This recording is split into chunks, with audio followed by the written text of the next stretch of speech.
Okay, let's start without wasting time.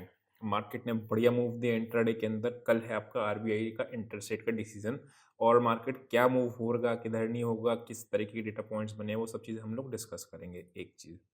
Second cheese, market में अगर आप देखोगे तो समवेयर अराउंड आप यहाँ पे, मैंने कल डिस्कस किया था ये बैच वाले लोगों के साथ। क्या डिस्कस किया था कि आज मतलब 6 से 10 बैठेंगे और I am planning for a big move for tomorrow. 4 to 5% का रिटर्न इन इंट्राडे, मतलब अच्छा खासा बड़ी कैपिटल है। 4 टू 5% का रिटर्न डेली में देखने का प्लान कराए थे।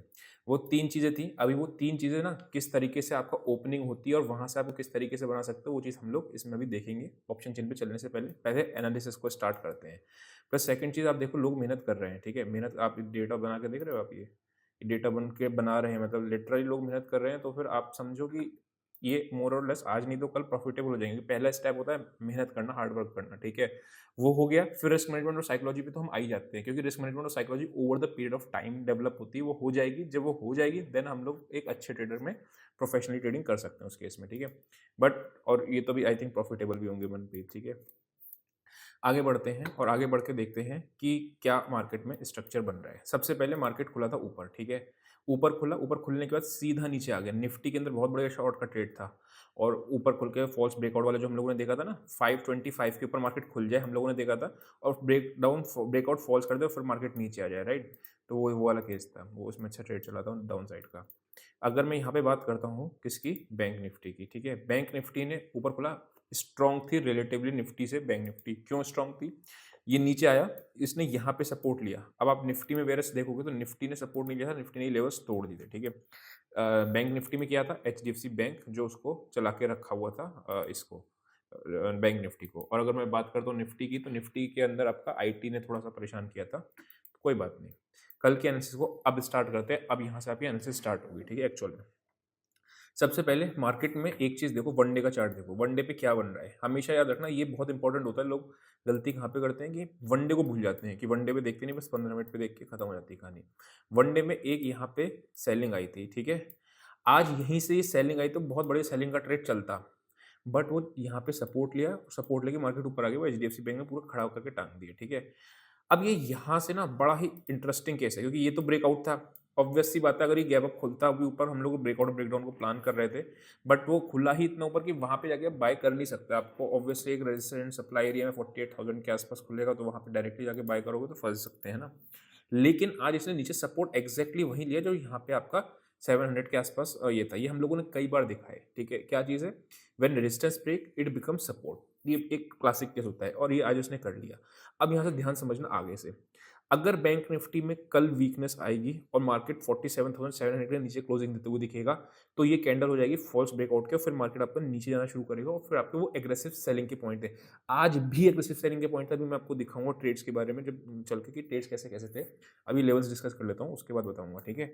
तो एग्रेसिव सेलिंग के पॉइंट्स आज भी थे, बट वो चला नहीं ट्रेड, मतलब चला था अच्छा, लेकिन सेकंड हाफ में रिकवरी ज़्यादा दे गया वो। तो अगर मैं बात करता हूँ इसकी, तो नीचे का लेवल हमने क्या नोट किया, 47,700, ठीक है?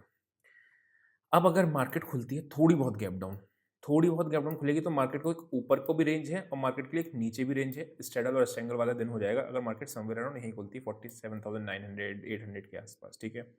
और प्रीमियम बहुत बहुत ज़्यादा लो है प्रीमियम, इस वजह से आप देख रहे हो स्पाइक्स बहुत ज़्यादा आ रहे हैं, ठीक है? ऑप्शन बायर गेम मुझे आ रहे होंगे इस वाले केसेस में, और उसके लिए हेल बन गया होगा जो स्ट्रेडल स्ट्रेंगल करता है, ठीक है? अभी मैं पूरे ट्रेड लॉजिक समझाऊंगा, वो समझाना इंपॉर्टेंट है, बिकॉज कैसे मैनेज किया जाता है ट्रेड को वो देखने वाली बात है। अभी ये आपका हो गया। अगर गैप डाउन खुलता है, व्हाट इफ गैप अप, अगर गैप अप खुलता है ना, तो यहाँ पे एक सप्लाई है। अब ये रेजिस्टेंस छोटे टाइम फ्रेम पे आते हैं, और छोटे टाइम फ्रेम पे देखते हैं कि कौन सी रेजिस्टेंस इसने बार बार हिट करी है, बिकॉज दो प्राइस एक्शन के मूल वो होते हैं, क्या होते हैं प्रिंसिपल्स, क्या? When resistance hit many times it becomes week resistance, number one. Number second क्या होता है कि अगर आपका जो रेजिस्टेंस टूटती है, अगर वो सपोर्ट बन जाती है, तो it will become a great level, ठीक है? बहुत बिगिनर्स की क्लास में बताया हुआ है मैंने ये चीज़। अभी आगे बढ़ते हैं और देखते हैं, ये आ गया, ये वाला एरिया जो है आपका एक रेजिस्टेंस का बना हुआ है, और मार्केट ने यहाँ से ऊपर गया, नीचे आया, ऊपर के पैटर्न देख लो, लगातार आपका ऊपर की तरफ जाता जा रहा है। तो पहला साइन वीकनेस का कब आएगा मालूम है? जब मार्केट आपका ये लेवल टूटेगा। मैं मार्क कर देता हूँ कि कुछ एक था जन जो कह रहा था कि मार्क कर दिया अगर ये लेवल, तो पहला साइन वीकनेस का आएगा जो भी आपके यहाँ बैठे होंगे, ठीक है? अब अगर आप देखोगे यहाँ पे, ये लेवल आ रहा है 47,933, यानी इंट्राडे में 900 के नीचे जाएगी मार्केट तो मेरे को 700 तक के लिए प्लान करना है, बिकॉज 700 एक सपोर्ट एरिया है, ठीक है। अच्छा, मार्केट दोनों साइड मूव्स दे रही है तो आप शॉर्ट सेलर को तो भैया कब से दिन नहीं मिले ट्रेड करने के, होल्ड करने के। 2 दिन कब से शॉर्टिंग लगातार बनी नहीं, मतलब 2 दिन लगातार मार्केट कब गिरी आपको पिछले 1-2 महीने में याद भी नहीं होगा। एनीवेज, और ये आपका आ रहा है ऊपर का लेवल, ठीक है। ये आपका है 48,200, यानी इस एरिया में तो मुझे नो ट्रेडिंग एरिया है, ठीक है। इसके ऊपर जाएगा तो ऑब्वियसली आपका ऊपर है, इसके नीचे जाएगा तो वैसा ट्रेड होगा, ठीक। ब्रेकआउट और ब्रेकडाउन दोनों मार्क कर लिए हम लोगों ने, 48,150 और 900 नीचे का, ठीक है। निफ्टी में करते हैं फर्स्ट ऑफ ऑल, सबसे पहले ना सारे लेवल्स वगैरह और ये सब मार्क करके रखते हैं ताकि अपने को एक प्लान ऑफ एक्शन मिल जाए। अब आते हैं निफ्टी पे। मैंने आपको क्या बताया था कि निफ्टी अगर ये फॉल्स ब्रेकआउट देख के जाती है और नीचे जाती है तो ये बहुत बढ़िया ट्रेड मिलेगा, जिसकी वजह से मैं बिग ट्रेड को प्लान कर रहा था। मार्केट समवेयर अराउंड 280 तक गया। मैंने, आप देखोगे तो सबसे पहले ट्रेड मैंने कहाँ से स्टार्ट किया था, ये अच्छा एक चीज़ और है, हीरो ज़ीरो आप करते हो, जैसे हीरो ज़ीरो आपने 50 पैसे 1 रुपये पे बाय करा, ठीक है, 2 रुपये 5 रुपये बाय किया, 20 रुपये पे निकालो, वो आपके लिए हीरो ज़ीरो है ना।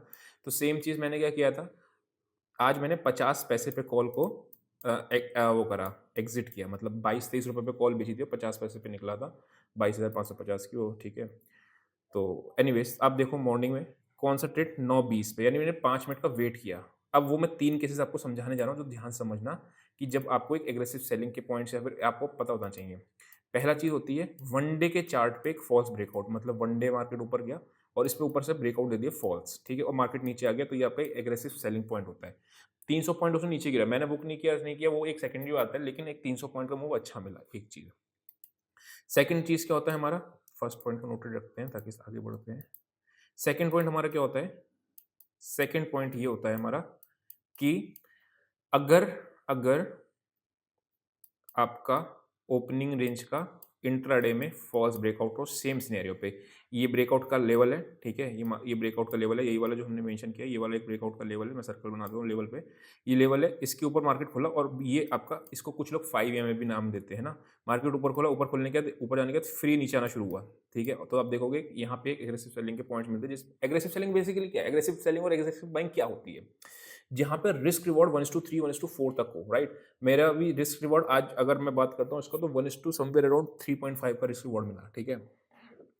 तो वो चीज़ है। थर्ड केस क्या होता है आपका कि अगर तीनों इंडेक्स गिर रहे हैं, इसका मतलब क्या है, वहाँ पे आपको फिर ट्रेड को होल्ड कर सकते हो, ट्रेल कर सकते हो, राइट।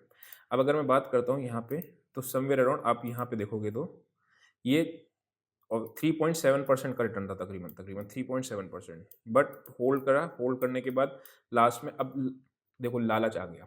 लालच क्या आया कि इसको और थोड़ा बढ़ाए और 5% पे लेके जाए, हायर रेंज पे लेके जाए, उसकी वजह से क्या किया, कम कर दिया। लेकिन सीखने वाली बात क्या है कि प्रॉफिट के कुछ पार्ट में से ही किया, मतलब ऐसा नहीं कि अब यहाँ से मैं इतना प्रॉफिट करने के बाद इसको जीरो कर दूंगा, वो गलती नहीं करना, बिकॉज वो गलती कर दोगे तो फिर तो मायना ही खत्म हो गया आपने इतने बढ़िया ट्रेड पर कैप्चर करने का, राइट। तो वो चीज़ है।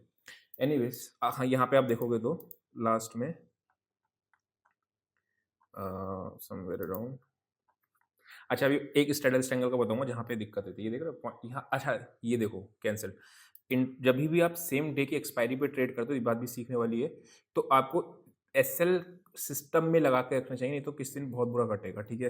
तो बार बार आप देख रहे हो ये कैंसल्ड ऑर्डर दिख रहे हैं, बार बार कैंसिल दिख रहे हैं, ये बार बार मैं कैंसिल क्यों कर रहा था, बिकॉज सेम एक्सपायरी पे ट्रेड कर रहा था। जब सेम एक्सपायरी पे ट्रेड करूंगा तो कैंसिल बार बार करने पड़ जाएंगे, क्यों, क्योंकि आपको स्टॉप लॉस सेल कर रहा हूँ। फॉर एग्जाम्पल मैंने 90 रुपये पे कोई ऑप्शन शॉर्ट किया, अब वो आगे 70 रुपीज़ का, मुझे होल्ड करना है इसको, तो मैं 90 एसएल था पहले मेरा 110 का, मैंने इसको कैंसिल किया, फिर मैं 90 रुपीज़ पे एसएल ले आया, फिर वो 70 से नीचे आया तो मैं एसएल ट्रेल कर रहा था, इसलिए बार बार कैंसिल आ रहा था, और वो जरूरी सिस्टम में डालना। तो एनीवे अब देखना समझना मेरे को कहाँ पे मैंने प्रॉफिट कम किया। मैंने यहाँ पे मार्केट नीचे आया और नीचे आने के बाद ये वापस से ऊपर मूव मिल गया। जब ये यहाँ पे आया ना, एक पॉज लिया, तो अब मेरे को एक चीज़ पता थी, मैंने आपको इस वाली शीट में एक्सपायरी रेंज मेंशन करके दी थी, एडिटर लगा देगा उसमें। तो आपको क्या वो चीज़ थी कि 22,560 निफ्टी की ऊपर की रेंज थी और 360 नीचे की रेंज थी, ठीक है। अगर आप देखोगे तो मैंने यहाँ पे आके था कि यार ऊपर की रेंज भी नहीं टूटेगी और नीचे की भी रेंज नहीं टूटेगी, यहाँ पे मैंने स्ट्रेडल शॉर्ट किए। फिर तो कहानी खत्म ही हो गई, ऑप्शन सेलर की तो आज बैंड नहीं बजी थी, है ना। तो वो प्रॉफिट वहाँ से रिड्यूस हो गया, फिर एडजस्टमेंट करते रहेगा उसको, फिर कुछ हुआ नहीं, रिड्यूस ही कर लिया इवेंचुअली, ठीक है। कोई नहीं, ये चीज़ थी पूरी। अब आते हैं निफ्टी में, आगे समझते हैं निफ्टी में वीकनेस के साइन कहाँ आएंगे। सबसे पहले अगर आप देखोगे बाइंग कहाँ से हैपनिंग हुई है, मैं वही चीज़ आपको बताने सेम चीज़ है। अगर जिसने पूरी वीडियो यहाँ तक देख रहे हो ना, तो दैट मीन्स फिर आप लर्निंग के पॉइंट्स बना के लिखते रहना, ठीक है? हमेशा याद रखना, कभी भी बायर्स जब हारते हैं तब मार्केट में गिरावट आती है, और जब सेलर्स हारते हैं तो मार्केट में तेजी आती है। शॉर्ट कवरिंग कहते हैं, लॉन्ग अनवाइंड बोलते हैं, ठीक है? तो बाइंग कहाँ पे हैपनिंग हुई है वो समझो। अगर आप ये वाली कैंडल दिख रही है, this candle can be a short covering candle. Market ने यहाँ पे शॉर्ट, जैसे मैंने शॉर्ट किया हो और मैं यहाँ पे अपना इस कैंडल पे निकल गया, जैसे ये आपका तोड़ने लगा 434।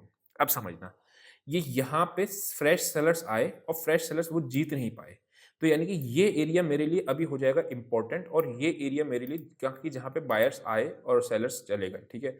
तो वहां पे मैं मार्क करके रखूँ कि पहला साइन वीकनेस का तभी आएगा जब ये लेवल टूटेगा। कौन सा रहा है? 475 से 480 के बीच में। तो जब तक निफ्टी इसके नीचे नहीं जा रही, तेजी है, मैं कभी भी ये नहीं कहता हूँ कि ऊपर से सेलिंग नहीं आ सकती। वो स्क्रीन पे देखना पड़ता है, डेटा पे, सेटअप पे देखना पड़ता है कि टॉप बना नहीं बना। लेकिन आपको एक चीज़ ध्यान रखनी होगी कि नीचे का ब्रेकडाउन प्लान करना है तो कहाँ पे करना है वो चीज़ को, ठीक है? अब ऊपर पे अगर मैं बात करता हूँ आपका निफ्टी में, ऊपर कहाँ पे है, तो ऑब्वियसली यहाँ से यहाँ तक एक मैं फिबोनाची का लेवल ड्रॉ कर सकता हूँ, बस उससे ज़्यादा मेरे को कुछ नहीं पता, क्योंकि लाइफ टाइम हाई पे हम लोग सिर्फ फिबोनाची पे ही जाते हैं और कुछ नहीं है ना। तो ये मैंने ड्रॉ किया, तो 618, ठीक है? अच्छा, आपको ध्यान भी होगा, मैंने कोई अगर किसी को ध्यान हो तो आप कमेंट्स में बताना। मैंने आपको बताया था 22,600 is the important resistance for expiry also, कि एक्सपायरी भी 22,600 नहीं टूट रहा वो दिख रहा है, ये चीज़ हम लोगों ने नोट करी हुई थी। तो वो चीज़ किसी को ध्यान है तो बताना। तो 618 और 600 का एक रेजिस्टेंस है 618, और फाइनल टारगेट्स आपके 813 आ रहे हैं, लेकिन मैं फ्राइडे के दिन ओवर बुलिश होकर कैरी नहीं करता हूँ, ठीक है? वो चीज़ को ध्यान में रखना। एनीवेज आगे बढ़ते हैं, और आगे बढ़ के हम लोग देखते हैं कहाँ पे आपके राइटर्स वगैरह बैठे हैं, कहाँ पे आपका वो है खुलने के चांसेस हैं, ठीक है? वीडियो को लाइक कर देना अगर आप यहाँ तक आ गए हो तो, ठीक है? बहुत से लोग पूछते हैं बैच के बारे में, बैच का क्या है? बैच का जो सीन ये होता है कि कोशिश करता हूँ कम से कम उसमें रखने का, तो व्हाट्सअप कर लेना, व्हाट्सअप नंबर मेंशन होगा, उस पर देख लेना, ठीक है? यहाँ पे अगर आप निफ्टी में देखोगे तो निफ्टी में क्या है, 16 लाख, 10 लाख, 13 लाख और 22,500, यानी 22,480 हमारा जो वो आ रहा था, उसमें भी वो ठीक आ रहा था कि वहाँ से नीचे गिरावट आएगी तभी पहला साइन ऑफ वीकनेस दिखेगा।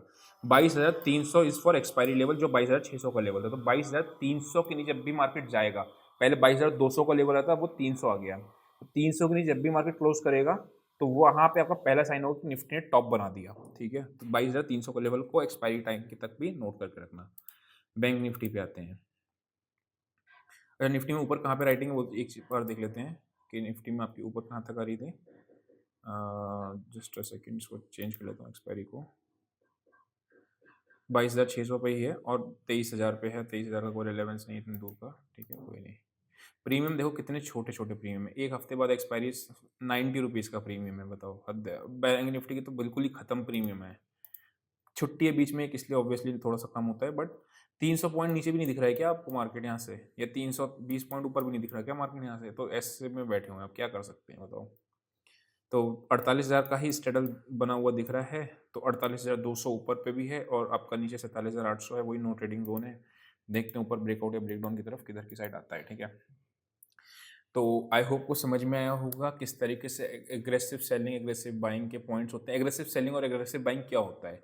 आप देखोगे मैंने मॉर्निंग में इंट्राडे पे इन deep in the money call short करी थी। कहाँ की in the money call short करी थी अगर आप देखोगे तो 9:25 पे समवेयर अराउंड 22,500, 450, 450, 400 तक की कॉल शॉर्ट करी थी, अब 600 पे मार्केट थी। तो डीप इन द मनी मैं तब करता हूँ जब मेरे को एग्रेसिव सेलिंग के पॉइंट्स मिलते हैं। एग्रेसिव सेलिंग, एग्रेसिव बाइंग के पॉइंट्स वो होते हैं जहाँ पे रिस्क रिवॉर्ड 1:3, 1:4 मिलता है। और मैंने आपको बताया था महीने में 2-3 ट्रेड ही मिल पाते हैं आपके सेटअप पे, ज़्यादा ट्रेड्स, बड़े ट्रेड्स को प्लान नहीं कर पाते हैं। आज वो ट्रेंडिंग डाउन ट्रेंड नहीं हुआ मार्केट, पता नहीं क्यों नहीं हुआ, बट होना चाहिए था। एटलीस्ट क्लोजिंग तो देना चाहिए था, बट नहीं दिया। कोई बात नहीं, जैसा हो गया तो हो गया, क्या कर सकते हैं। तो अभी के लिए इतना ही। See you next session, till then bye bye.